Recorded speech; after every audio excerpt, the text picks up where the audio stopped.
ఎప్పుడైనా చూసారా అని అడుగుతా ఉన్నారు.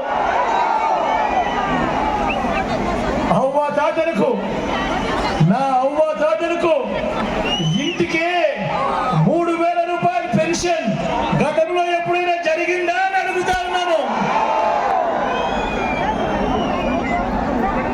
రైతన్నలకు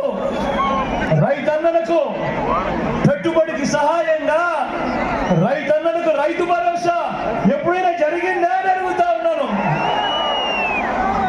రైతన్నలకు ఓ ఉచిత పంటల బీమా, సీజన్ ముగిసేలోగానే రైతన్నలకు ఇన్పుట్ సబ్సిడీ, పగటి పూటే 9 గంటల పాటు రైతన్నకు ఉచిత విద్యుత్, ఓ ఆర్బీకే వ్యవస్థ, ఇవన్నీ గతంలో ఎప్పుడైనా జరిగాయా అని అడుగుతా ఉన్నాను.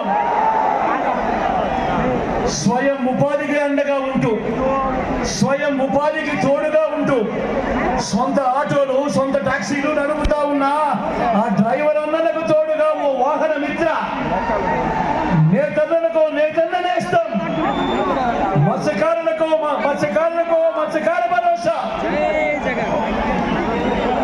ఓ తోడు ఓ చేదోడు, చిన్న చిన్న వ్యాపారాలు చేసుకుంటున్న వాళ్లకు, పక్కనే తోపుడు బండ్లలో ఉన్న వాళ్లకు, పక్కనే ఇడ్లీ కొట్టు పెట్టుకున్న వాళ్లకు, వీళ్ళందరికీ కూడా అండగా ఉంటూ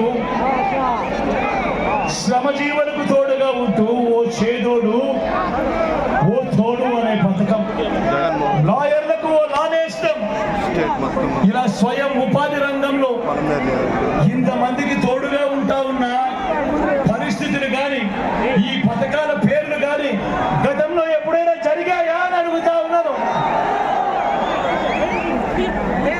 పేదవాడు వైద్యం కోసం అప్పుల పాలయ్యే పరిస్థితి రాకూడదు. ఏ పేదవాడు వైద్యం బాగోలేకపోతే అప్పుల పాలయ్యే పరిస్థితి రాకూడదు అని ఏకంగా ఆరోగ్యశ్రీని విస్తరించాం. 25 లక్షల దాకా ఉచితంగా వైద్యం, పేదవాడికి ఆరోగ్య ఆసరా, గ్రామంలోనే విలేజ్ క్లినిక్, గ్రామంలోనే ఫ్యామిలీ డాక్టర్, ఇంటికి ఆరోగ్య సురక్ష. ఇన్ని విప్లవాత్మక మార్పులు పేదవాడు